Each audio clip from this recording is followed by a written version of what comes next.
आता एक चिंता वाढवणारी बातमी समोर येते। मंकी पॉक्स आजाराचा धोका लक्षात घेता केंद्र सरकार अलर्ट झालेलं आहे।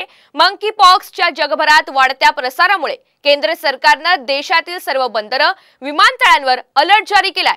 बाहेरून येणाऱ्या प्रवाशांमध्ये मंकी पॉक्सच्या लक्षणांबाबत सतर्क राहण्याच्या सूचना जारी करण्यात आल्यात।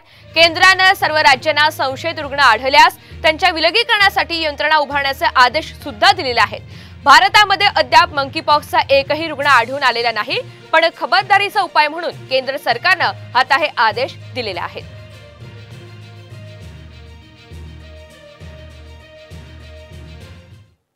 विधानसभेच्या तयारीचा मल्लिकार्जुन खरगे यांनी आढावा घेतलेला आहे आणि या बैठकीला राहुल गांधी सुद्धा उपस्थित होते।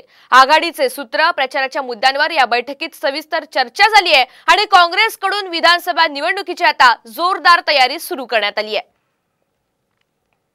एकंदरीतच आता विधानसभेच्या तयारीचा मल्लिकार्जुन खरगे यांनी स्वतः आढावा घेतलेला आहे, तर याच बैठकीला राहुल गांधी सुद्धा उपस्थित होते।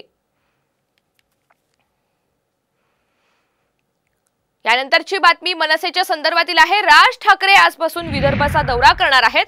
विधानसभा निवडणुकीच्या पार्श्वभूमीवर ते विदर्भ दौरा करणार आहेत। या दौऱ्यादरम्यान राज ठाकरे विधानसभा निवडणुकीसाठी उमेदवारांची घोषणा करण्याची शक्यता आहे।